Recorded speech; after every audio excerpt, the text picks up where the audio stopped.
নজরুল লিখেছিলেন, জাগছে শুধু মৃণাল কাঁটা আমার কমল বনে। নারদ স্টিংকাণ্ডকে স্রেফ রাজনৈতিক উদ্দেশ্যে বিজেপির পদ্মের কাঁটা বলেই বারবার চিহ্নিত করেছে তৃণমূল। নারদের সিবিআই তদন্ত নিরপেক্ষ হবে কিনা তা নিয়েও বারবার সন্দেহ প্রকাশ করেছে রাজ্যের শাসক দল। রাজনীতির আবহে সেই নারদ আবার এসেছে ফিরিয়া। সুপ্রিম কোর্টের দেয়া 1 মাসের সময়সীমা ফুরোতে না ফুরোতেই নারদ কাণ্ডে এফআইআর দায়ের করল সিবিআই। এই এফআইআরে নাম রয়েছে ফুটেজে যাদের দেখা যাচ্ছে সেই 13 জনেরই। সূত্রের খবর, জিজ্ঞাসাবাদের জন্য দিল্লিতে ডাকা হতে পারে শাসক দলের হেভিওয়েটদের। সব মিলিয়ে সামনের বছর পঞ্চায়েত ভোটের আগে বিরোধীদের হাতে নতুন অস্ত্র উঠে এলো, এ নিয়ে কোনো সন্দেহ নেই। উল্টো দিকে তৃণমূলের যুক্তি, এই একই অস্ত্র তো প্রয়োগ করা হয়েছিল 2016 বিধানসভার ভোটের আগেও, তখনও কোনো লাভ হয়নি, এখনও হবে না। এই টানাপোড়েনের মাঝে এই অনুষ্ঠানের শুরুতেই আপনাদের দেখাবো নারদ কাণ্ডে সিবিআইয়ের এফআইআর।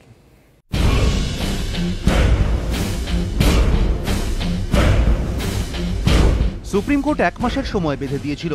সোমবার সেই সময়সীমা শেষ হতেই নারদ কাণ্ডে এফআইআর দায়ের করল সিবিআই।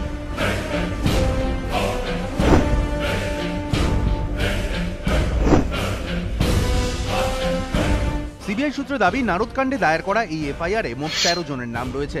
তার মধ্যে রয়েছেন তৃণমূলের সর্বভারতীয় সহসভাপতি মুকুল রায়, তৃণমূল সাংসদ সুলতান আহমেদ, সৌগত রায়, কাকলি ঘোষ দস্তিদার, প্রসূন বন্দ্যোপাধ্যায়, অপরূপা পোদ্দার, রাজ্যের পুরমন্ত্রী ফিরহাদ হাকিম, পরিবহন মন্ত্রী শুভেন্দু অধিকারী, পঞ্চায়েত মন্ত্রী সুব্রত মুখোপাধ্যায়, মেয়র শোভন চট্টোপাধ্যায়, প্রাক্তন মন্ত্রী মদন মিত্র, তৃণমূল বিধায়ক ইকবাল আহমেদ এবং আইপিএস অফিসার এসএমএইচ মির্জা।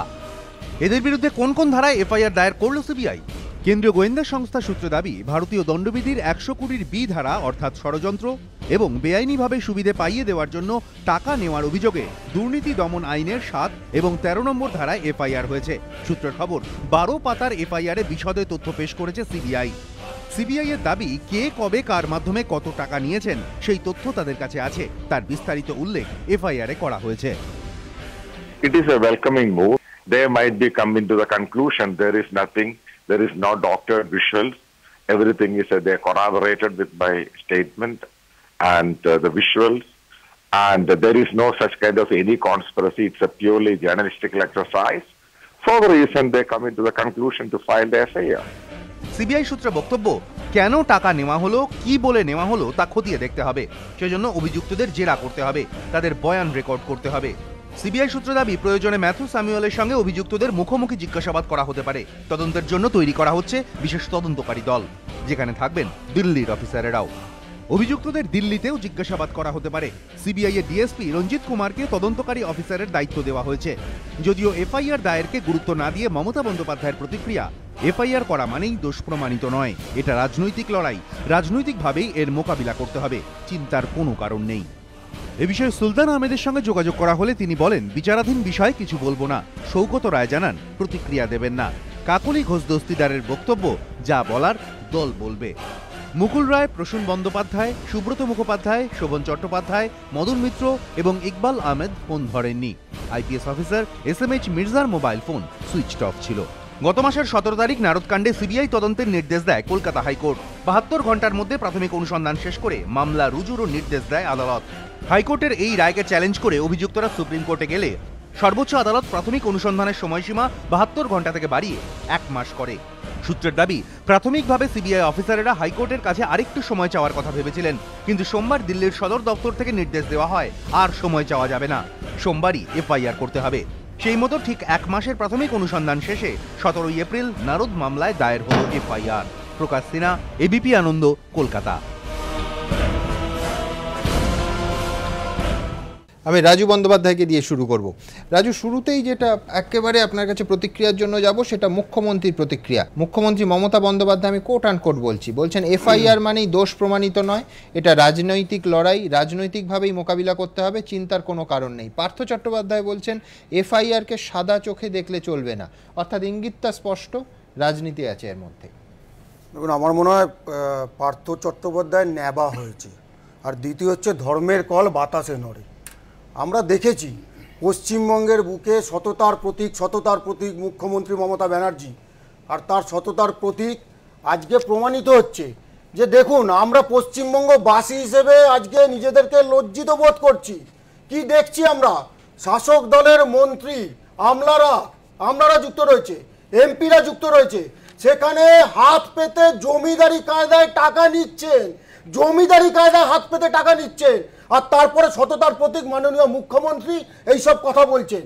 তিনি পারতেন না এই মন্ত্রীদের বলতে যে পদত্যাগ করুন, আপনারা পদত্যাগ করুন, তাদের পদত্যাগ করতে পারবেন না, দেবনারায়ণ সরকার আমি আবার আসবো, নতুন করে আবার মন্ত্রিত্ব দেবেন, নতুন করে আবার মন্ত্রিত্ব বসাবেন। দেবনারায়ণ আমি শুধু যোগ করে দিই যে বিজেপি নয়, আজকে বামেরা একাধিক জায়গায় মিছিল করেছে পদত্যাগের দাবি নিয়ে। দেবনারায়ণ সরকার না, আপনি আরম্ভ করলে নজরুল লিখেছিলেন যাচ্ছে শুধু মৃণাল কাটা আমার কমল বনে। শেক্সপিয়ারের ম্যাকবেথে একটা কোটেশন রয়েছে, come what come may, time and hour runs through the rough stay. সময় হয়তো খারাপ মধ্যে দিয়ে যাচ্ছে, তবে যা আসার আসুক না, আসতেই পারে, এটা নিয়ে আমরা চ্যালেঞ্জ জানাতেই পারি। সুতরাং এটাতে পলিটিক্যাল যে ভেন্ডাটা, এটা নিঃসন্দেহ। একটু আগে দাজু বলছিল, কিন্তু প্রমাণ তো তোমাকে করতে হবে, ঘুষ না আপনার মুখ্যমন্ত্রী ডক্টর, এটা মুখ্যমন্ত্রী ডক্টর হয়েছে, সময় খারাপ আমি বলি, ডক্টর বলেছিল। আচ্ছা আমাকে বলতে তো তোমার সবার সঙ্গে পারবো না, সময় খারাপ, সময় খারাপ স্বীকার করা কিসের সময় না, সময় খারাপ, সময় মানে কি? তোমরা you are creating the time, সময় খারাপ you are creating the time. তার মানে আগে তো এর থেকে কথা বলে আপনি বলবেন। আমি একটা কথা বলি, আপনি অধ্যাপক মানুষ, হাজার হাজার ছাত্রছাত্রী আপনার শুনছে। আজকে মমতা ব্যানার্জির দায় আছে, যারা হাত পেতে টাকা নিয়েছে তাদের বাঁচানোর জন্য। আপনার কি দায় ছাত্রছাত্রীদের বলুন, আপনার নারদা এদেরকে বাঁচানোর কি দায়? দয়া করে আপনি বলুন, দয়া করে বলুন। যারা টাকা নিয়েছে, ঘুষ নিয়েছেন, তাদের হয়ে আপনি আশ্চর্যের বিষয়। একটু বলতে দাও, শোনো, তোমাকে প্রমাণ করতে হবে। এটা তো বহুদিন দেখা গেছে, সিবিআই এর কাছে টাকা নিয়েছে কিনা, আরে বাবা টাকা কি করে, টাকা নিয়েছে কিনা বলুন। হাত পেতে টাকা নিয়েছে, হাত পেতে টাকা নিয়েছে, কি প্রমাণ করতে পারবে? আচ্ছা তাহলে কি প্রমাণ করতে পারবে? বঙ্গবন্ধু যখন টাকা নিয়েছে তাতে কি হয়েছিল? প্রমাণ হয়েছিল। মমতা ব্যানার্জি, না না, তুমি জানো, তুমি জানো দিলীপ মমতা ব্যানার্জি পদত্যাগ করেছিলেন। আপনি বলুন, পলিটিক্যাল আপনি বলুন, মমতা ব্যানার্জির ভাইরা হাত পেতে টাকা নেবে, টাকাতে কি হয়েছে? তাদেরকে আবার পলিটিক্যাল ভান্ডাটা চলবে না, আমি তো বারবারই বলছি, চলবে নাকি? এটা মানুষকে কি করবে? মমতা ব্যানার্জি জমিদারদের মতো টাকা নিচ্ছে, হয় না, নিশ্চয়ই টাকা নিচ্ছে জমিদারদের মতো। তোমাকে প্রমাণ করতে হবে, আনটিল প্রমাণিত হয়ে গেছে।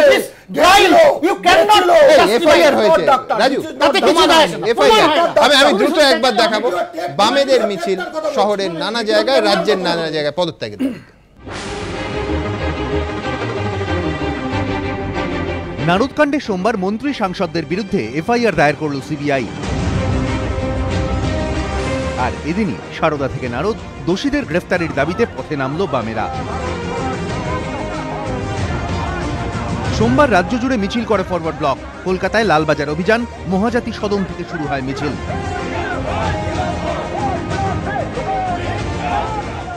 যতদিন না নারদা সারদা কেলেঙ্কারি দুর্নীতিগ্রস্ত নেতা মন্ত্রীদের পদত্যাগ এবং বিচার এবং গ্রেপ্তার এই দাবি পূরণ না হচ্ছে, এই আন্দোলন লাগাতার চলবে।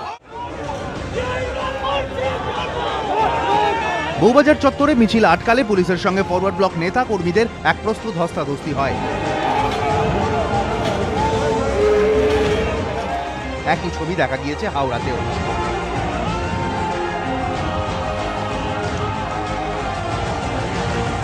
সেখানে বঙ্কিম সেতুর তলায় পুলিশ ব্যারিকেড তৈরি করে বাধা দিলে শুরু হয়ে যায় ধস্তাধস্তি। রাস্তায় বসে পড়েন ফরওয়ার্ড ব্লক সমর্থকেরা। আমরা চাইছি যে অবিলম্বে দোষীদের ধরে যথাযথ ব্যবস্থা গ্রহণ করুক, আর তা না হলে আমাদের এই আন্দোলন লাগাতারভাবে চলবে। সারদা ও নারদকাণ্ডে গ্রেফতারির দাবিতে উত্তর 24 পরগনার বারাসাত এবং বীরভূমের সিউড়িতে জেলা শাসকের দপ্তরের সামনে বিক্ষোভ দেখায় ফরওয়ার্ড ব্লক। এদিন তারা মিছিল বের করে আসানসোলেও। বামেদের এই আন্দোলনের মধ্যেই সোমবার আইনজীবী বিকাশ ভট্টাচার্য জানিয়েছেন, মিথ্যে তথ্য দেওয়ার অভিযোগে নারদকাণ্ডে অভিযুক্তদের বিরুদ্ধে তিনি ফের হাইকোর্টে দ্বারস্থ হবেন। এদের বিরুদ্ধে আরেকটি মামলা আমি রুজু করব, সেটা হচ্ছে আদালতের কাছে মিথ্যে কথা বলার অপরাধ। এরাই মানুষের কাছে বড় বড় কথা বলবেন, অথচ টাকা নিচ্ছেন লোকে দেখতে পাচ্ছি, আর নিজেরা হলফনামা দাখিল করছেন টাকা নিইনি। এই মিথ্যার আশ্রয় কেন নেয় এরা? একদিকে রাস্তায় নেমে আন্দোলন, অন্যদিকে আইনি পথে হাঁটা, এই জোড়া কৌশলেই তৃণমূলের ওপর চাপ তৈরি করতে চাইছে বামেরা, যদিও তৃণমূল একে গুরুত্ব দিতে নারাজ। এবিপি আনন্দ। পার্থবাবু, মিছিল বেরোলো, কিন্তু কাঁথিতে নির্বাচনের ফলাফলে আমরা দেখলাম 10% ভোট প্রায়, জমানত বাজেয়াপ্ত। লাভ হবে? এটাকে নারদাকে নতুন করে অস্ত্র করে বামেরা কোনো রকমভাবে দাগ কাটতে পারবে? দেখুন, প্রথমত দুর্নীতির প্রশ্ন এরকম একটা প্রশ্ন যার সাথে সরাসরি নির্বাচনী ইকুয়েশনটা তৈরি করা ঠিক নয়। তা যদি হতো ভারতবর্ষে অজস্র উদাহরণ দিতে পারি আমি, কিন্তু বিরোধীদের হাতে অস্ত্র তো বটেই, যে অস্ত্র ষোলোতেও ব্যবহৃত হয়েছিল। কিন্তু আমি আবার বলছি যে দুর্নীতিটা হচ্ছে রাজনীতির ক্ষেত্রে, বিশেষত যারা নৈতিকতা রাজনীতির কথা বলেছেন, সততা রাজনীতির কথা বলেছেন, যখন তাদের নৈতিকতা এবং সততা কোয়েশ্চেন হচ্ছে তখন তো মানুষ প্রশ্ন করবেই, এবং মানুষের সেই প্রশ্নের প্রতিধ্বনি বামপন্থীরা করবেন পথে ঘাটে, এটাই স্বাভাবিক। এখন মুশকিলটা কি, দেখুন, প্রথম যখন শুরু হলো তখন আমি তৃণমূলের একটা যুক্তি এখানে দিই। শুভেন্দু অধিকারী আজকেই বলেছেন যে আমরা এক একজন, কেউ 30,000 কেউ 40,000 ভোটে জিতে এসেছি, বাকিটা আইনি লড়াই হবে। 2016-তে এইটাই ইস্যু ছিল, সেই লড়াই জিতেছি, এটাও জিতবো। তাহলে মোহাম্মদ শাহাবুদ্দিন, তিনি তো জেলে বসে ভোট লড়ে যেতেন, এবং তারপরে উনি যেতেন কল্পনাথ রায়, আপনার সময় কথা বলিনি, আপনার সময় কথা বলিনি, কল্পনাথ রায় জেলে বসে জিতেছেন। এর দ্বারা প্রমাণিত হয় না যে জেলে বসে যারা ভোটে জিতছেন তাদের অন্যায়গুলো সবকটাই নালিফাইড হয়ে গেছে।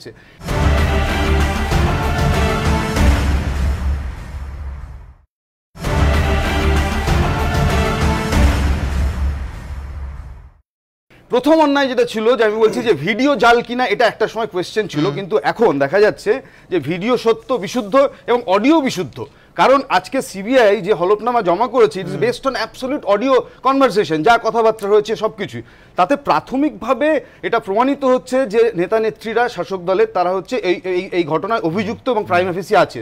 এবং সিবিআই এফআইআর রুজু করলো, তারপরে প্রাথমিকভাবে তাদের কাছে নিশ্চয়ই এটা সত্যতা সম্পর্কে তারা সন্দিহান নয়। সুমন বাবু, বিপদটা হচ্ছে আরো বড় এই জায়গাটায়।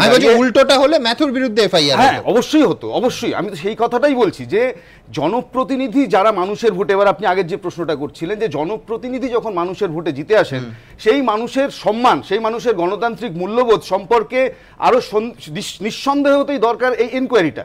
অর্থাৎ এই এনকোয়ারিটার মধ্যে দিয়ে এটাই প্রমাণিত হওয়া উচিত যে আমাদের জনপ্রতিনিধিরা এই সন্দেহের ঊর্ধ্বে কিনা, এবং এই ট্রান্সপারেন্সি নিয়ে এটা হওয়া উচিত। কারণ যে মানুষ ভোট দিচ্ছেন দিনের পর দিন, যাদেরকে নির্বাচিত করছেন, তারা মানুষের এই বিশ্বাসকে ধুলোই মেটাচ্ছেন। তারা যে মূল্যবোধের পরিচয় দিচ্ছেন রাজনীতির জগতে, সেটা শেষমেশ তারা যে কথা বলে নির্বাচিত হন তার ঠিক ডায়ামেট্রিক্যালি উল্টো একটা কথা। এটা যদি রাজনীতিতে একটা চালু, আমি তো বলছি চিৎকার করছেন কেন? আগে তদন্তটা হোক না, আমরা তো তদন্তের পক্ষে। আরে আপনি তদন্তের বিপক্ষে কেন? না, আপনি তদন্ত না না না, ভোটে জিতলে অন্যায় ন্যায় হয়ে যায় না। ভোটে জিতলে অন্যায় ন্যায় হয় না। আমি তো বললাম এটাই হচ্ছে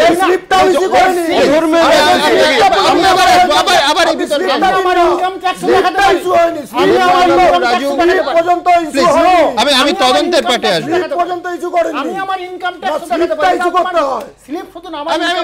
আমি জাস্ট ধারাগুলোর একটু ব্যাখ্যা নিয়ে নেবো।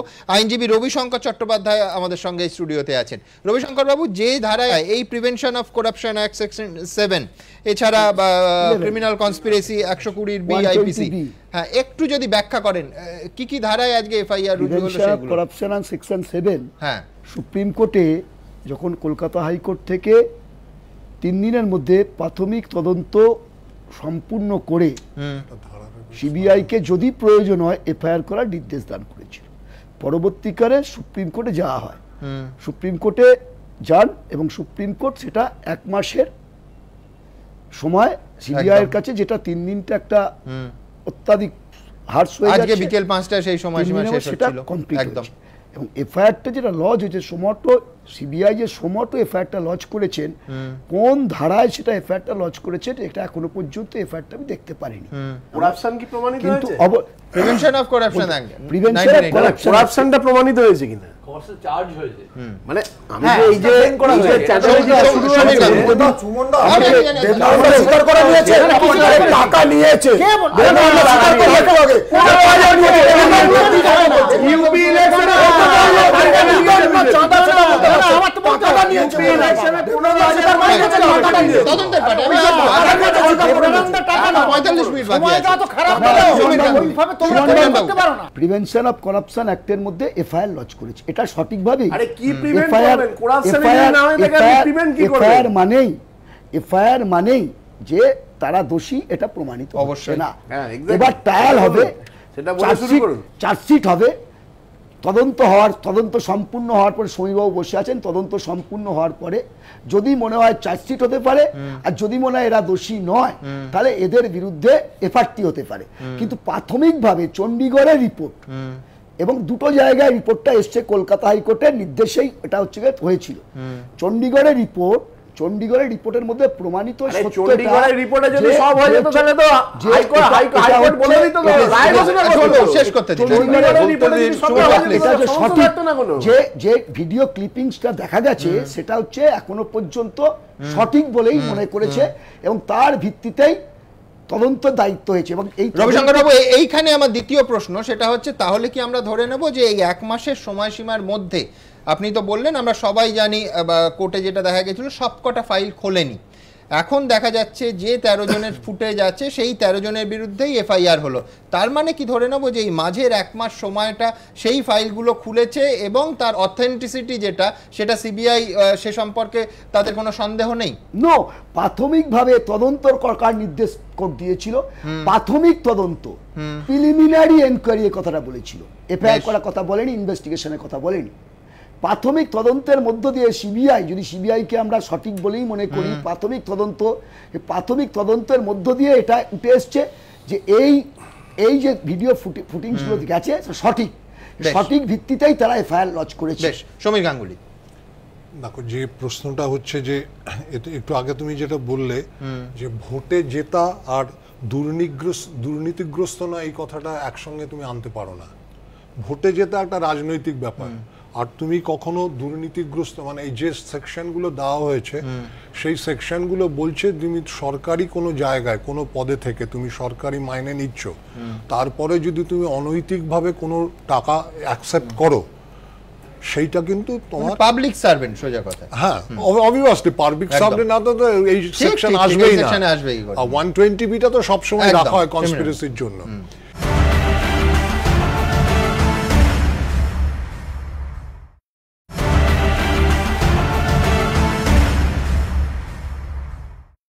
এবার প্রশ্নটা হচ্ছে যে এফআইআর যেটা হলো সেটা হচ্ছে প্রাথমিকভাবে সিবিআই যা যা পেয়েছে, যেটা তুমি প্রথমেই বল, তার উপর ভিত্তি করে এফআইআরটা করেছে। এফআইআর হলে রবিশঙ্কর ঠিকই বলেছে, এফআইআর হলেই যে সে দোষী এ কথা আমি এই মুহূর্তে বলতে পারবো না কখনো। তখন তদন্তের শেষে যদি দেখা যায় যে তাদের বিরুদ্ধে মানে যথোপযুক্ত প্রমাণ আছে, তাহলে তাদের বিরুদ্ধে চার্জশিট হবে। এখানে কারোর ভয় পাওয়ার কারণ নেই। যদি তুমি দোষী না হও তাহলে সেটা তো প্রমাণ করতে পারবে না। তবে এই 1 মাসের মধ্যে কোনো রকম তথ্য না পেয়ে সিবিআই আজকে এফআইআর দাখিল করেছে, এটা আমি মানতে চাই। নিশ্চয়ই কিছু পেয়েছে, তার কারণ তুমি এই এফআইআরটা যখনই লঞ্চ করলে এই 13 জনের নামে, তারা কিন্তু অ্যান্টিসিপেটরি বেলের জন্য কোর্টে যেতে পারে। ঠিক আছে, এই তৃণমূলের যুক্তি যে ইলেকশনের সময় ছিল সবাই অনুদান নেয়, এটা অনুদান নেওয়া হয়েছে, ওটা একটা ডিফারেন্ট ইস্যু। কিন্তু আজকে আমরা আইনের ব্যাপারটা নিয়ে আছি, সেই আইনের ব্যাপারে এই 13 জন কিন্তু এই মুহূর্তে থেকে, মানে কাল সকাল থেকে যে কোনো কোর্টে গিয়ে তারা অ্যান্টিসিপেটরি বেলের জন্য করতে হবে। সিবিআই নিশ্চয়ই এত বোকা নয় যে তাদের তো কেস ডায়েরি প্রডিউস করতে হবে। তারা যদি কোনো রকম কেস ডায়েরিতে তাদের যথাযোগ্য প্রমাণ না রাখতে পারে, তাহলে তো তাদের বিরুদ্ধে কোর্ট রায় দিয়ে দেবে যে তুমি কেন এইভাবে 13 জনের এগেইনস্ট এফআইআর করলে। সুতরাং প্রাইমারিলি আমরা এটা ধরে নিতে পারি যে তাদের বিরুদ্ধে কিছু না কিছু তথ্য তারা বা প্রমাণ পেয়েছে, নাম্বার 1। নাম্বার 2 হচ্ছে এই যে যদি এই তথ্য প্রমাণগুলো তারা না পেত, তাহলে কিন্তু আজকে এই 11th আওয়ারে যখন সকলে আমরা জানি যে ওরা আরো টাইম চাইছে, সেই সময় এই এফআইআরটা তারা করতো না। এর পেছনে রাজনৈতিক উদ্দেশ্য থাকতে পারে, নাটকীয় পট পরিবর্তন। এর পেছনে রাজনৈতিক উদ্দেশ্য থাকতে পারে। তার কারণ এটাই স্বাভাবিক, যখন যারা পাওয়ারে থাকে তারা তাদের পাওয়ারটাকে ইম্পোজ করে সেখান থেকে কিছু ফায়দা নেবার চেষ্টা করে, এটা খুব স্বাভাবিক। কিন্তু এখানে যে প্রশ্নটা হচ্ছে যে আগামী কাল থেকে কিন্তু সিবিআই এর সঙ্গে এই আইনি যুদ্ধে এখন এখানে রাজ্যের যে শাসক দল বা যে 13 জনের নামে হয়েছে তারা কিন্তু অল আউট যাবে সব। এদেরও ভালো উকিল দিতে হবে, এদেরও ভালো উকিল দিতে হবে। আমি শুধু অ্যাড করে দিই, আমি আপনার কাছেই আসছি। এই মুহূর্তের খবর সেটা হচ্ছে টোটাল 12 পাতার এফআইআর এবং দিল্লিতে নয় কলকাতাতেই মামলা রুজু হয়েছে। হ্যাঁ, কলকাতাতে মামলা রুজু করতেই হবে, তখন এখানকার হাইকোর্টই তো প্রথম নির্দেশটা দিয়েছিল, তারপরে সুপ্রিম কোর্ট সেটা এখানটাই করতে হবে তোমাকে। তুমি অন্য জায়গায় যেতে পারো, কিন্তু সেই দিক থেকে এরা ঠিক করেছে। কিন্তু একটা জিনিস কিন্তু আমাদের মনে রাখতে হবে এখানে সবসময়, এখানে যারা জামিনে আছে অন্য কেসে, সারদার কেসে, তাদের বিরুদ্ধে কিন্তু সিবিআই এখন ওই জামিনটা নাকচ করার জন্য একটা অ্যাপ্লাই করতে পারে যদি প্রাইমারির এই জায়গাটা থাকে। সেখানে কিন্তু হাইকোর্ট বা সুপ্রিম কোর্ট এই জায়গাটা দেখবে যে তুমি এখানে থাকাকালীন তোমার বিরুদ্ধে আবার একটা কেস হচ্ছে, এই প্রবলেম একটা আসবে, নাম্বার 1। আর নাম্বার 2, আমি আরেকটু স্পষ্ট করি যে ধরুন সারদা মামলায় কেউ জামিন পেয়ে আছে, XYZ যিনি হন, এবার কিন্তু সিবিআই করতে পারে, এই জায়গাটা যাবে, এই জায়গাটা যাবে যে তুমি দেখো আমরা আগেই বলেছিলাম যে প্রভাবশালী, এবং তুমি দেখো এই জামিনে থাকাকালীন আবার তার বিরুদ্ধে আরেকটা কেস হয়েছে, সুতরাং তুমি তার জামিন নাকচ করো, এটা যেতে পারে। তার একটা কথা বলবো, আমি একটা কথা জিজ্ঞেস করছি, একটা কথা বলুন। এত আতঙ্কের তো কোনো কারণ নেই, সিবিআই এফআইআর করেছে, পরিষ্কার হয়ে দেখা যাচ্ছে চণ্ডীগড়ের রিপোর্ট সঠিক, সঠিকতার ভিত্তিতে সিবিআই প্রাথমিক তদন্ত করে তারা এফআইআর করেছে। কিন্তু এত আতঙ্কের কি কারণ আছে? আতঙ্কটা হচ্ছে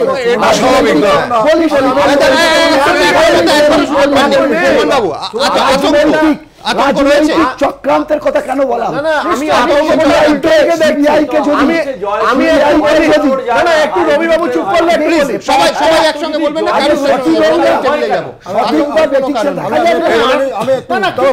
থাকবে তোমাকে। আমার প্রশ্ন হচ্ছে, আমি তো প্রথম থেকেই বলছি, তাহলে আপনি প্রথম থেকে বলছেন টাকা নিয়েছে, তো টাকাতে কি হয়েছে? তোমাকে তুমি এটা বললে হবে না, এটাই বিষয়। এবার আমি বলে দিই, এবার আমি বলে দিই, আপনি শুনে নিন, একটু শুনে নিন না, আমি সব বলতে শুনে হবে, আপনি শুনুন,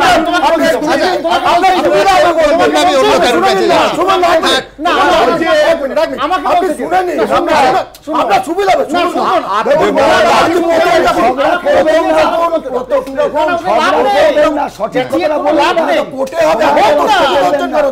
আমি দ্রুত আপনাদের এই মুহূর্তে দেখাবো এই নারদা নিয়ে হাইকোর্টের অবজারভেশন ঠিক কি কি ছিল। নারদ স্টিং কাণ্ডে এফআইআর দায়ের করল সিবিআই। সিবিআই সূত্র খবর, যাদের বিরুদ্ধে এফআইআর দায়ের হয়েছে তারা হলেন মুকুল রায়, তৃণমূলের রাজ্যসভার সাংসদ; সুলতান আহমেদ, উলুবেড়িয়ার তৃণমূল সাংসদ; সৌগত রায়, দমদমের তৃণমূল সাংসদ; কাকলি ঘোষ দস্তিদার, বারাসাতের তৃণমূল সাংসদ; প্রসূন বন্দ্যোপাধ্যায়, হাওড়ার তৃণমূল সাংসদ; অপরূপা পোদ্দার, আরামবাগের তৃণমূল সাংসদ; ফেরহাদ হাকিম, কলকাতা বন্দরের তৃণমূল বিধায়ক তথা পুরমন্ত্রী; শুভেন্দু অধিকারী, নন্দীগ্রামের তৃণমূল বিধায়ক তথা পরিবহন মন্ত্রী; সুব্রত মুখোপাধ্যায়, বালিগঞ্জের তৃণমূল বিধায়ক তথা পঞ্চায়েত মন্ত্রী; শোভন চট্টোপাধ্যায়, মেয়র এবং দমকল মন্ত্রী; মদন মিত্র, প্রাক্তন তৃণমূল বিধায়ক ও প্রাক্তন মন্ত্রী; ইকবাল আহমেদ, তৃণমূল বিধায়ক তথা কলকাতা পুরসভার deputy mayor; SMH Mirza, IPS officer. যে 13 জনের নামে এফআইআর দায়ের হয়েছে তার মধ্যে 12 জন রাজনীতিবিদ, 1 জন পুলিশ অফিসার। নারদকাণ্ডের প্রাথমিক তদন্তভার সিবিআইকে দেওয়ার সময় কলকাতা হাইকোর্টের ভারপ্রাপ্ত প্রধান বিচারপতি নিশিতা মাত্রে মন্তব্য করেছিলেন, ভিডিও ফুটেজের মাধ্যমে যে ঘটনা সামনে এসেছে তা অত্যন্ত তাৎপর্যপূর্ণ এবং গুরুত্বপূর্ণ। যাদের নাম জড়িয়েছে তারা সমাজে প্রতিষ্ঠিত, পশ্চিমবঙ্গের রাজনৈতিক ব্যক্তিদের নাম জড়িয়েছে।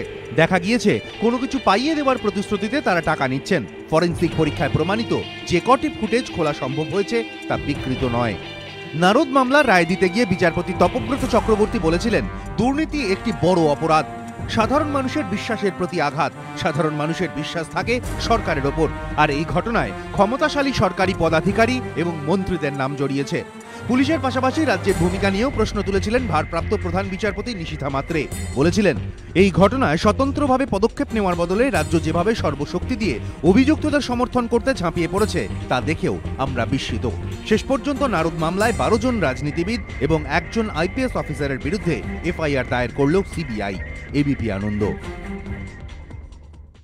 এই মুহূর্তে সব থেকে বড় খবর, এই নারদার তদন্তে সিবিআইয়ের ডিএসপি রঞ্জিত কুমার তিনি এই কেসের আইওর ভূমিকা পালন করবেন এবং পি.কে. পানিগ্রাহী তিনি এসপি এবং তিনি এই পুরো কেসটা সুপারভাইজ করবেন।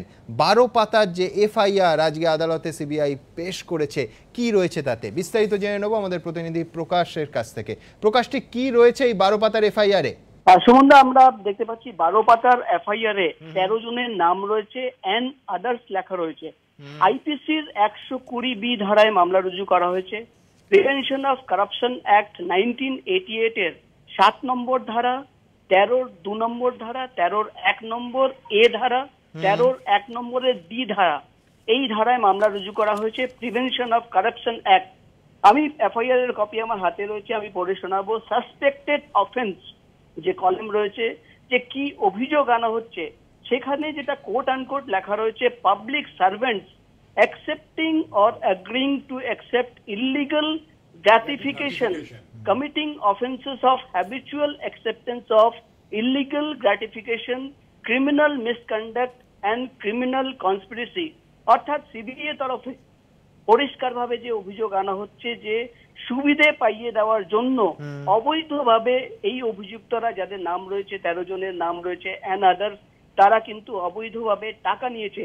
পাশাপাশি সুমন্দা তোমাকে জানিয়ে দেব, এই 12টা পাতার এফআইআর এর কপিতে কোন অভিযুক্ত কারা কত টাকা কোন সময় নিয়েছে তার কিন্তু বিস্তারিত তথ্য আমরা দেখতে পাচ্ছি। অর্থাৎ কাকে কত টাকা দেওয়া হয়েছে, কোন সময় দেওয়া হয়েছে, কোন ডেটে দেওয়া হয়েছে, এই সমস্ত তথ্য কিন্তু এখানে পরিষ্কারভাবে আমরা দেখতে পাচ্ছি। পাশাপাশি 8 নম্বরের যে কলম রয়েছে, সেখানে কিন্তু পরিষ্কারভাবে সিবিআই এর তরফে যে অভিযোগ আনা হচ্ছে যে সুবিধে পাইয়ে দেওয়ার জন্য ম্যাথিউ স্যামুয়েলকে অবৈধভাবে ম্যাথিউ স্যামুয়েলের কাছ থেকে এই অভিযুক্তরা 13 জনের নাম রয়েছে।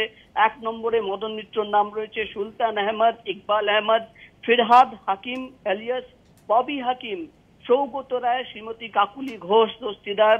7 নম্বরে নাম রয়েছে প্রসূন ব্যানার্জি, 8 নম্বরে Suvendu Adhikari, Sovan Chatterjee, Subrata Mukherjee, Syed Mohammad Hussain Mirza, whilst functioning as public servant Shrimati অপরূপা পোদ্দার এলিয়াস আফরিন আলী। এই 13 জনের নাম রয়েছে যাদের বিরুদ্ধে পরিষ্কারভাবে তোমার কাছে আমার শেষ প্রশ্ন, এই যেটা বললে সুবিধে পাইয়ে দেয়া, তৃণমূল কংগ্রেসের তরফ থেকে একটা আর্গুমেন্ট প্রথম দিন থেকেই ছিল যে দেখুন এটা নির্বাচনের সময় অনুদান এবং এর সঙ্গে কেউ কাউকে কোথাও সুবিধে পাইয়ে দেয়নি। এইটা আইনি লড়াইয়ে নিঃসন্দেহে একটা বড় অস্ত্র তাদের পক্ষে ছিল এবং ভবিষ্যতেও থাকবে। সুবিধে পাইয়ে দেওয়ার ক্ষেত্রে এই সিবিআই এর এফআইআরে তারা কি কোনো প্রমাণ দিতে পেরেছে? তাদের তদন্ত এখনো পর্যন্ত ঠিক কি উঠে এসেছে? প্রকাশ, দেখো সুমন্দা, আমরা দেখতে পাচ্ছি গত 1 মাস ধরে যেন প্রাথমিক তদন্ত করেছেন সিবিআই এর গোয়েন্দারা। আমরা দেখতে পাচ্ছি এফআইআর এর যে 5 নম্বর পাতা রয়েছে, 5 নম্বর থেকে 8 নম্বর পাতা, এই 3টে পাতায় কিন্তু সিবিআই এর গোয়েন্দারা একদম নাম ধরে ধরে যাদের বিরুদ্ধে তারা অভিযোগ আনছে, অর্থাৎ 1 নম্বরেই মুকুল রায়ের নাম রয়েছে। মুকুল রায় কোন সময় কার হাত দিয়ে কোন কোন ডেটে টাকা নিয়েছেন, কত টাকা নিয়েছেন বা কার মাধ্যমে টাকা নিয়েছেন তার বিস্তারিত তথ্য। মদন মিত্রর ব্যাপারে, অর্থাৎ এই 13 জনের নাম দিয়ে দিয়ে ডেট দিয়ে দিয়ে কোন সময় কত টাকা কার মাধ্যমে তারা নিয়েছে, এই যাবতীয় তথ্য কিন্তু দেওয়া রয়েছে এফআইআর এ। সাধারণত কিন্তু আমরা এফআইআর এ অত ডিটেলস আমরা দেখি না, কিন্তু আমরা দেখতে পাচ্ছি আজকে যে এফআইআর করা হয়েছে তার মধ্যে কিন্তু 12 পাতার এই এফআইআর এ কিন্তু যে 13 জনের বিরুদ্ধে অভিযোগ আনছে সিবিআই যে সুবিধে পাইয়ে দেওয়ার অবৈধভাবে টাকা নেওয়া হয়েছে, তাদের বিরুদ্ধে কিন্তু স্পেসিফিক ইনফরমেশন দিয়েই কিন্তু এফআইআর করা হয়েছে। ধন্যবাদ, ধন্যবাদ প্রকাশ।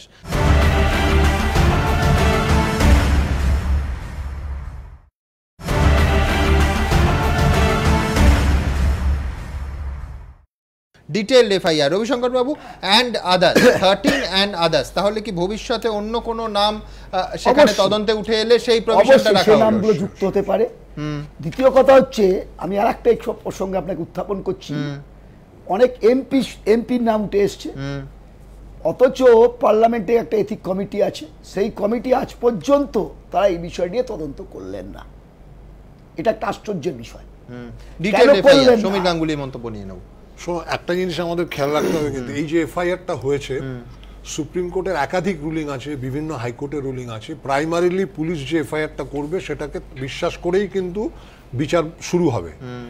চার্জশিট কবে হবে সেটা পরের কথা, কিন্তু প্রাইমারিলি এখন 60 days to 90 days যে পিরিয়ডটা আছে সেখানে কিন্তু police can add any section, delete any section, এখানে কিন্তু তার একদম ইনহেরিটেন্ট পাওয়ার আছে।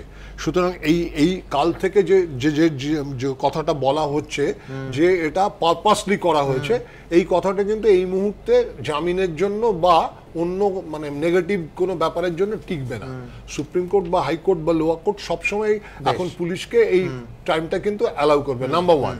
আর নাম্বার 2, তোমাকে আমি মানে আমাদের প্রকাশ বলার আগেই তোমাকে আমি বলেছিলাম যে মানে সরকারি পদে থেকে বিভিন্ন জায়গায় তুমি যদি কোনো ইলিগাল গ্র্যাটিফিকেশন নাও তখন এই 7, 13A1, 13(2) এগুলো প্রযোজ্য হবে।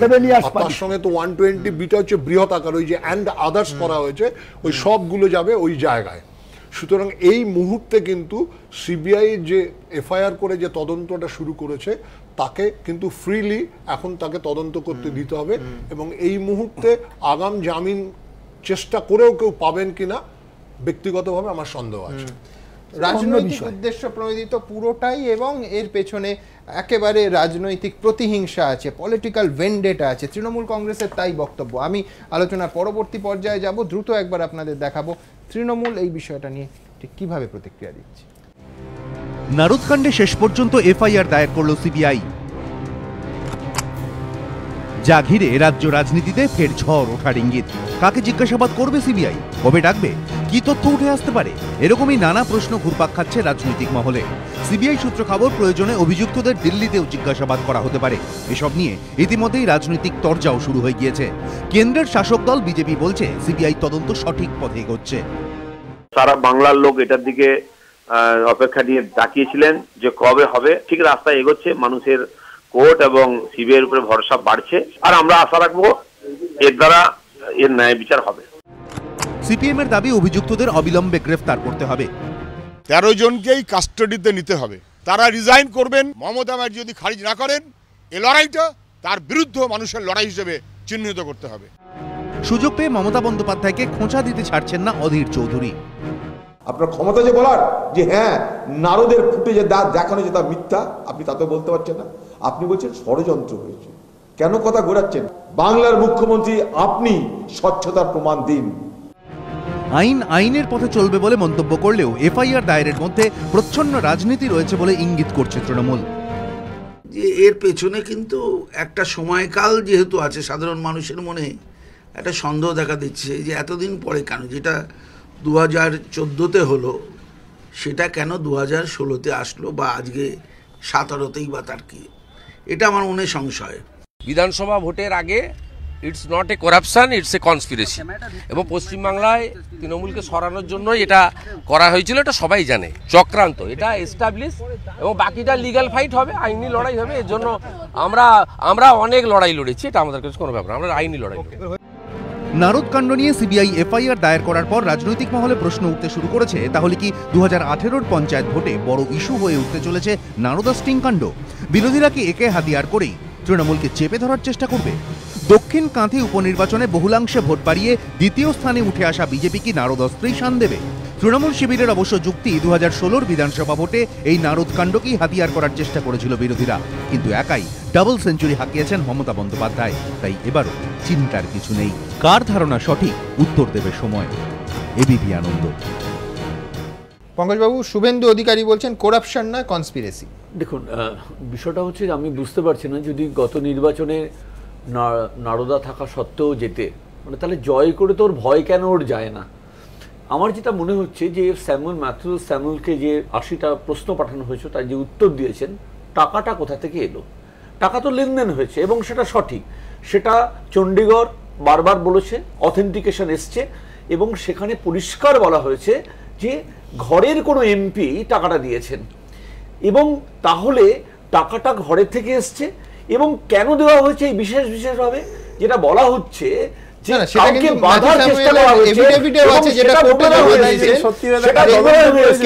কেডি সিং একদম স্পষ্ট করে তার কোম্পানি এটা ফান্ড করেছে। হ্যাঁ, সেটাই বলছি, নাম নেই বলা যায়, কোনো অসুবিধা নেই। এই এক। দুই হচ্ছে নতুন যেটা, সেটা হচ্ছে যে একদিকে অমিত শাহ বলছেন পঞ্চায়েত থেকে সংসদ সব জায়গায় আমরা দখল করতে চাই, বাংলা এবং উড়িষ্যা চাই, তবেই স্বর্ণযুগ। নরেন্দ্র মোদী বলছেন দৌড়লে হবে না, লং জাম্প চাই। তৃণমূল বলছে যে এটারই ইঙ্গিত হচ্ছে এই ধরনের তদন্ত। দেখুন, এটা বিজেপি মাছের চোখের মতো পঞ্চায়েত ভোটকে টার্গেট করেছে। সেটা নিশ্চয়ই করবে, কিন্তু আমি একটা কথা বলবো যে হাইকোর্টে তত্ত্বাবধানে হয়েছে এবং তার থেকে রিলিফ পাওয়ার জন্য সুপ্রিম কোর্টে যাওয়া হয়েছে। সুপ্রিম কোর্ট রিলিফ না দিয়ে সিবিআইকে 72 ঘন্টা থেকে 1 মাস সময় বর্ধিত করেছে, ফলে তার ভিত্তিতে এফআইআর হয়েছে এবং আইন একটা জায়গায় এসে দাঁড়িয়েছে।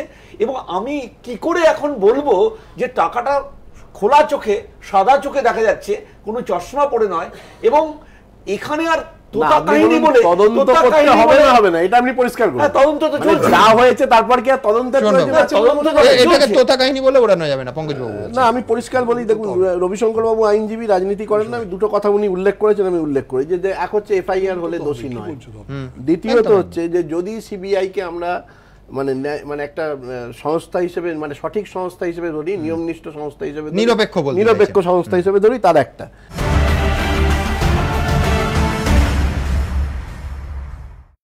পঙ্কজবাবু, শুভেন্দু অধিকারী বলছেন করাপশন নয়, কনস্পিরেসি। দেখুন, বিষয়টা হচ্ছে আমি বুঝতে পারছি না, যদি গত নির্বাচনে নারদা থাকা সত্ত্বেও যেতে, মানে তাহলে জয় করে তো ওর ভয় কেন ওর যায় না? আমার যেটা মনে হচ্ছে যে স্যামুয়েলকে যে 80টা প্রশ্ন পাঠানো হয়েছে তার যে উত্তর দিয়েছেন, টাকাটা কোথা থেকে এলো? টাকা তো লেনদেন হয়েছে এবং সেটা সঠিক, সেটা চণ্ডীগড় বারবার বলেছে, অথেন্টিকেশন এসছে এবং সেখানে পরিষ্কার বলা হয়েছে যে ঘরের কোনো এমপি টাকাটা দিয়েছেন, এবং তাহলে টাকাটা ঘরের থেকে এসছে এবং কেন দেওয়া হয়েছে এই বিশেষভাবে যেটা বলা হচ্ছে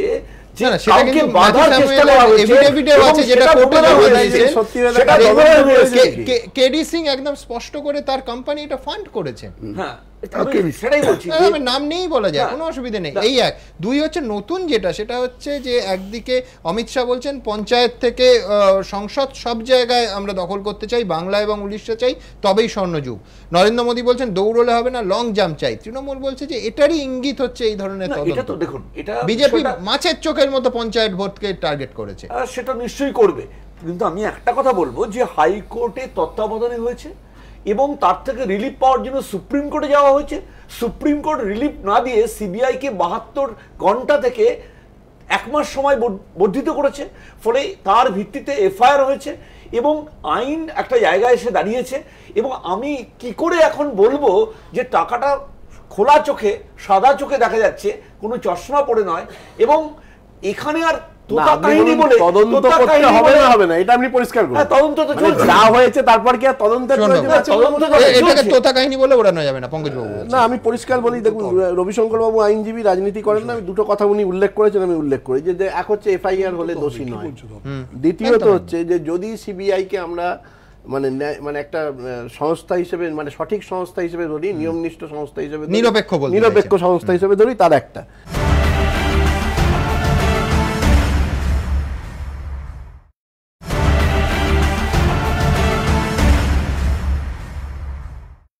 দ্বিতীয়ত আমি যে কথাটা আপনি একটু আগে উল্লেখ করলেন, সেটা হচ্ছে যে আমাদের কাছে যে খবর ছিল সেটা হচ্ছে যে সিবিআই হয়তো এবারে প্রস্তুত নয় এবং তারা আরেকটু সময় চাইতে পারে। কিন্তু খুব স্বাভাবিকভাবে এই কথাটা বোধহয় সিবিআই খেয়াল করেনি যে নরেন্দ্র মোদী বলে দিয়েছেন যে আর দৌড়লে হবে না, এবার লং জাম্প দিতে হবে। ফলে ওই যে পিএমওর নির্দেশ লং জাম্প দেওয়ার, এই যে 13 জনের বিরুদ্ধে এফআইআর, এই এফআইআরটা কিন্তু ওই লং জাম্পের প্রস্তুতি। অর্থাৎ এবং পাখির চোখ, রাজনৈতিকভাবে বিজেপি পাখির চোখ করছে পঞ্চায়েত নির্বাচন। দেখুন, বছর ঘুরলেই পঞ্চায়েত ভোট, গ্রাম দখলের লড়াই, এরই মধ্যে নারদ কাণ্ডে এফআইআর দায়ের করল সিবিআই, যা ঘিরে উত্তাপ ছড়াচ্ছে রাজ্য রাজনীতিতে। দক্ষিণ কাঁথির উপনির্বাচনে ভোট শতাংশ 1 লাফে বহুলাংশে বাড়িয়ে দ্বিতীয় স্থানে উঠে আসার পর দিলীপ ঘোষরা এখন হুঙ্কার ছাড়ছেন। পশ্চিমবাংলায় ভারতীয় জনতা পার্টি এখন দ্বিতীয় বৃহত্তম শক্তি। দিলীপ ঘোষরা তৃণমূলের বিরুদ্ধে যখন এই হুঙ্কার ছাড়ছেন, তখন কলিঙ্গে বসে বঙ্গ দখলের টোটকা দিচ্ছেন মোদী অমিত শাহরা। আগামী বছর পঞ্চায়েত ভোটই যে বিজেপির শীর্ষ নেতৃত্বের পাখির চোখ, তা স্পষ্ট করে দিয়েছে তারা। মোদী বলছেন দৌড়লে আর হবে না, এবার লং জাম্প চাই। অমিত শাহ বলছেন এখনও বিজেপির স্বর্ণযুগ আসেনি, বাংলা, কেরল, ওড়িশায় জিততে হবে। পাল্টা কটাক্ষের সুরে তৃণমূল বলছে এসবই বিজেপির দিবা স্বপ্ন। তাই পঞ্চায়েত ভোটের এখনো বেশ কিছু সময় বাকি থাকলেও উত্তেজনা কিন্তু এখন থেকেই মালুম হতে শুরু করেছে। অর্ণব মুখোপাধ্যায়, রাজর্ষি দত্তগুপ্ত ও প্রদ্যোৎ সরকার, এবিপি আনন্দ। শোনবাবু, আপনি বলছেন যে এটারই প্রতিফলন এই 13 জনের বিরুদ্ধে এফআইআর। এক্স্যাক্টলি, আপনি যে কথাটা দেখলেন, যে ঘটনাটা উল্লেখ করলেন, রাজনৈতিক ঘোলাঝলে বিচার ব্যবস্থা বা হাইকোর্ট সুপ্রিম কোর্ট যে নির্দেশ দিয়েছে সেটা রাজনীতির ঘোলাজলে আশা করি কেউ ঘোলাবেন না। এই তো আপনি একটু আগে উল্লেখ করলেন, আপনার বক্তব্য থেকে এটা বললেন যে যদি সিবিআই কে একটা সংস্থা বলে মনে করা হয় তাহলে বলতে দিন, এফআইআর মানেই ইনভেস্টিগেশন হবে, চার্জশিট হবে, চার্জশিট নাও হতে পারে, বিচার হবে, অন্য কথা। প্রিভেনশন করাপশন 7 ইয়ার্সের উপর পানিশমেন্ট হলে অন্য কথা। আপনি খুব স্বাভাবিক, উনি যে কথাটা বললেন তারই সূত্র ধরে বলি যে ধরুন এই যে এফআইআর এর কথা উল্লেখ করলেন, দেখা গিয়েছিল যে ইসরাত সেখানে কিন্তু অমিত শাহ এবং নরেন্দ্র মোদীর নামে এফআইআর হয়েছিল, কিন্তু তাদের গ্রেপ্তার করে কিছু জিজ্ঞাসাবাদ করা হয়নি। ওই যে দিলীপ বাবু একটু আগে বললেন না যে বিজেপি কর্মীরা অস্ত্র দেখা দিলে মানুষ ভয় পায়, তার তো কারণ আছে। বিজেপি বা হিন্দুত্ববাদী সংগঠনের নামে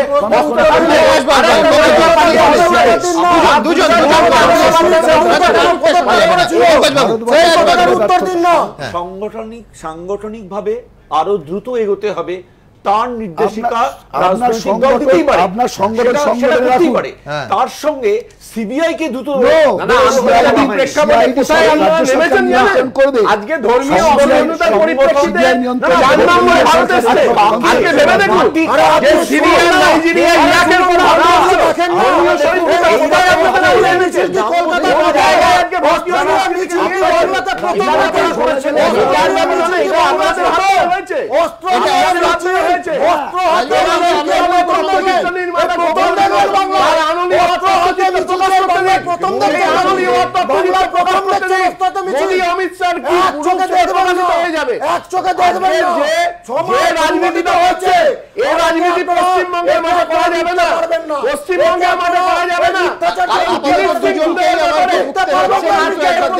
কোন পথে এই নারদা তদন্ত এগিয়েছে। নারদ স্টিং কাণ্ডে এফআইআর দায়ের করল সিবিআই। স্টিংয়ে যে 13 জনকে দেখা গিয়েছে তাদের বিরুদ্ধে এফআইআর দায়ের করা হয়েছে 2016-র 14 মার্চ। বিধানসভা ভোটের আগে প্রকাশ্যে আসে নারদ নিউজের স্টিং ফুটেজ, তোলপাড় পড়ে যায় রাজ্য রাজনীতিতে। এরপর গত বছর 16 মার্চ নারদ কাণ্ডে সিবিআই তদন্তের আর্জি জানিয়ে হাইকোর্টে দায়ের হয় 3টি জনস্বার্থ মামলা। এরপর নারদের স্টিং ফুটেজ সংগ্রহের জন্য 3 সদস্যের কমিটি গঠন করে কলকাতা হাইকোর্ট, যাতে হাইকোর্টের এক অফিসার, রাজ্য পুলিশের এক কর্তার সঙ্গে সিবিআই এর এক অফিসারকেও যুক্ত করে আদালত। 2016-র 19 এপ্রিল হাইকোর্টের শুনানিতে অভিযুক্ত পক্ষের আইনজীবী তথা তৃণমূল সাংসদ কল্যাণ বন্দ্যোপাধ্যায় দাবি করেন, নারদ নিউজের ফুটেজ 2 বছর আগের তোলা, এখন এটাকে রাজনৈতিক উদ্দেশ্যে ব্যবহার করা হচ্ছে। পাল্টা হাইকোর্ট প্রশ্ন তোলে, নারদ নিউজের ভিডিও ফুটেজ যদি 2 বছরের পুরনোও হয় তাহলে কি দোষীরা শাস্তি পাবে না? পক্ষের যুক্তি, বিপক্ষের পাল্টা যুক্তি, সঙ্গে আদালতের পর্যবেক্ষণ, এগোতে থাকে নারদ মামলার শুনানি। 27 এপ্রিল মামলার শুনানিতে হাইকোর্টের তৎকালীন প্রধান বিচারপতি মঞ্জুলা চেল্লোর অশোক স্তম্ভের দিকে দেখিয়ে মন্তব্য করেন, সত্য সামনে আসা দরকার, সাধারণ মানুষের জানা দরকার কি ঘটছে, এই ফুটেজ সত্য হোক বা জাল, দুক্ষেত্রেই অস্বাস্থ্যকর, বিপজ্জনক, তাই ফুটেজের পরীক্ষা হওয়া দরকার। এর ঠিক 2 দিন পর 29 এপ্রিল নারদ নিউজের স্টিং ফুটেজের ফরেন্সিক পরীক্ষার নির্দেশ দেয় হাইকোর্ট। এরই মধ্যে 17 জুন নারদ নিউজের স্টিং কাণ্ডে তদন্তের নির্দেশ দেয় রাজ্য সরকার। নির্বাচনের সময় বিশেষ করে একটি স্টিং অপারেশনকে কেন্দ্র করে যেভাবে নানা রকম প্ররোচনা, উত্তেজনা বা চক্রান্তের সৃষ্টি করা হয়েছিল, টোটাল এপিসোড নিয়ে এর পেছনে কি চক্রান্ত, কি ব্যাপার, আসল সত্য কি, টোটাল সত্য উদ্ঘাটিত করবার জন্য আমি এটা পুলিশকে এনকোয়ারি করতে বলেছি। 2016-র 5ই আগস্ট নারদকাণ্ডে পুলিশি তদন্তে অন্তর্বর্তীকালীন স্থগিতাদেশ দেয় হাইকোর্ট। সমান্তরাল তদন্ত প্রক্রিয়া চলতে পারে না বলে মন্তব্য করেন প্রধান বিচারপতি। চলতি বছরের 12ই জানুয়ারি হাইকোর্টের অস্থায়ী প্রধান বিচারপতি নিশিতা মাত্রে বলেছিলেন, নিরপেক্ষ ও স্বাধীন সংস্থার তদন্ত করা উচিত। তদন্তে প্রস্তুত কিনা আদালতের এই প্রশ্নের মুখে সিবিআই এর আইনজীবী জানিয়ে দেন, আদালতের নির্দেশ পালনে তাদের অসুবিধে নেই। এরপর চলতি বছরের 20 জানুয়ারি হাইকোর্টে শেষ হয় নারদ মামলার শুনানি। 17 মার্চ নারদ মামলার প্রাথমিক তদন্তভার সিবিআইকেই দেয় কলকাতা হাইকোর্ট। এই রায়কে চ্যালেঞ্জ করে আদালতে যায় তৃণমূল ও রাজ্য সরকার। 21শে মার্চ সুপ্রিম কোর্ট তৃণমূল ও রাজ্য সরকারের আর্জি খারিজ করে সিবিআইকেই তদন্ত চালিয়ে যেতে নির্দেশ দেয়। সিবিআই এর প্রাথমিক অনুসন্ধানের জন্য কলকাতা হাইকোর্ট যে 72 ঘন্টার সময়সীমা বেঁধে দিয়েছিল, সুপ্রিম কোর্ট তা বাড়িয়ে 1 মাস করে দেয়। এদিন 1 মাস পূর্ণ হলো। নারদ কাণ্ডে এফআইআর দায়ের করল সিবিআই। এবিপি আনন্দ।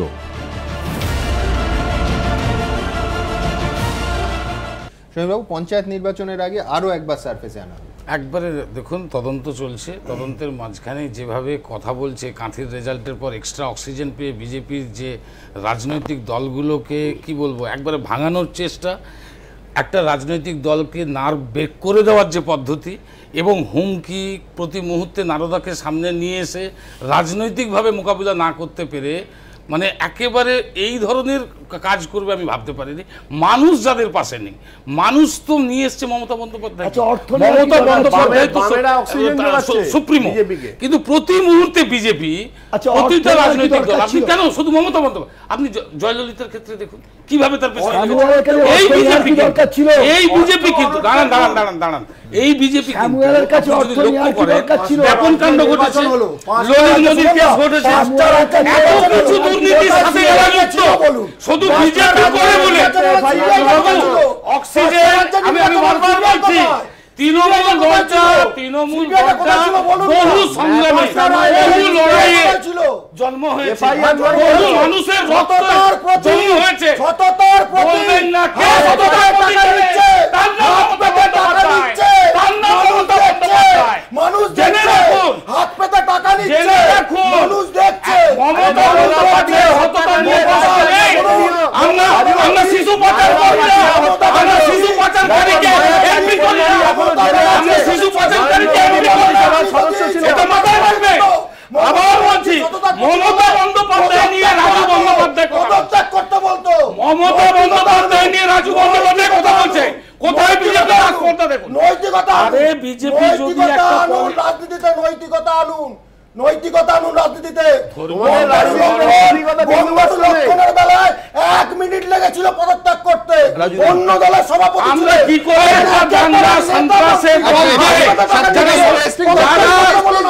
সাম্প্রদায়িক একটা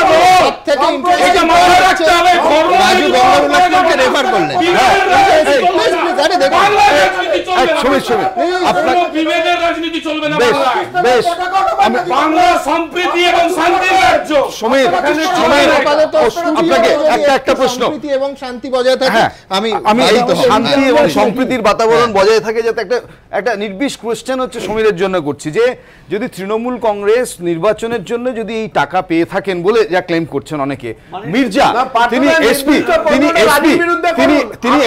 মির্জা তাহলে মির্জা কি করে এই টাকাটা দিলেন?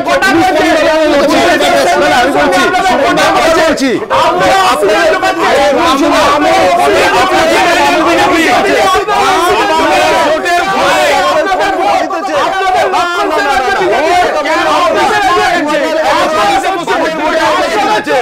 এবার তার জবাব দিন, 2011 কি তৃণমূল ভোটে জিতেছিল, বিজেপি চক্রান্ত বলছেন সুমন বাবু, সেই জন্য রাজুর বিরুদ্ধে আপনার কোনো প্রশ্ন নেই? আরে ফিস ফ্রাই তো আমরা খাইয়েছি,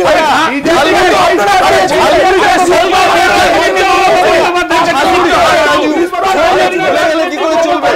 যে সেই ভিক্টোরিয়া মেমোরিয়াল ঝালমুড়ি আমি তো বললাম বিগত 3 দশক আমি বললাম এই সক্ষতা, আমি বলছি মানুষ ভয় পাচ্ছে বিজেপির সাথে তৃণমূলের এই সক্ষতা রাজনীতিটাকে, শোনা যাচ্ছে না। আচ্ছা আলোচনা কি বাট ট্রুথ ইজ ওয়ান, আর সেই ট্রুথ হচ্ছে এই সারদার থেকে তৃণমূলের নেতা সাংসদরা টাকা নিয়েছে। আপনি পিছনে চলে যান, তখন স্বীকার করেন আমরা কেউ টাকা নিই, ভিডিও ফুটেজ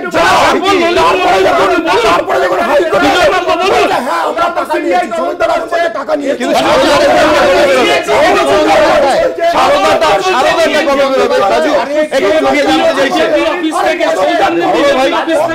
করুন। সত্যি সত্যি একটা শব্দ দর্শকরা হয়তো শুনতে পাচ্ছেন না, বুঝতে পাচ্ছেন না, আমি ক্ষমা চাইছি। আমি দ্রুত আপনাদের দেখাবো, ভুবনেশ্বরে যাচ্ছেন মমতা বন্দ্যোপাধ্যায় অসুস্থ সুদীপ বন্দ্যোপাধ্যায়কে দেখতে। নারদ নিয়ে পারদ ফের তুঙ্গে। নারদ কাণ্ডে 13 জনের বিরুদ্ধে এফআইআর দায়ের করল সিবিআই। সোমবার সিবিআই এর এই এফআইআর দায়ের ঘিরে রাজ্য রাজনীতিতে নতুন করে শোরগোল পড়ে গিয়েছে।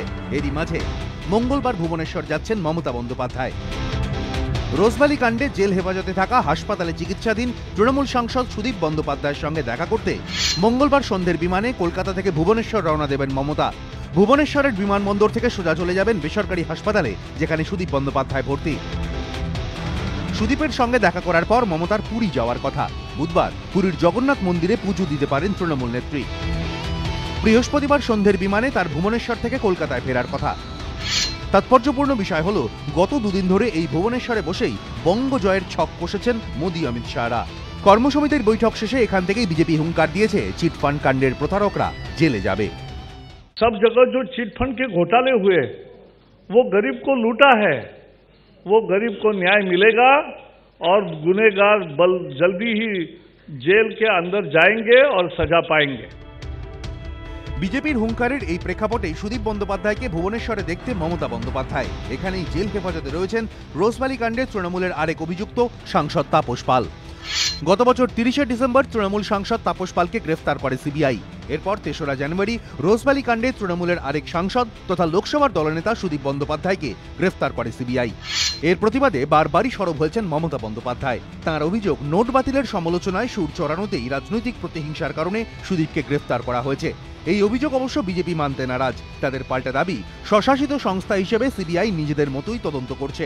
রোজভ্যালি কাণ্ডে গ্রেফতারের পর অসুস্থ হয়ে পড়ায় ভুবনেশ্বরে হাসপাতালে ভর্তি করা হয় সুদীপ বন্দ্যোপাধ্যায়কে।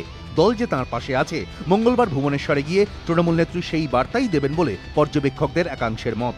আর এরই মধ্যে নারদ নিয়ে পাল্টা তাকে আক্রমণ করতে প্রস্তুত বিরোধীরা। এবিপি আনন্দ।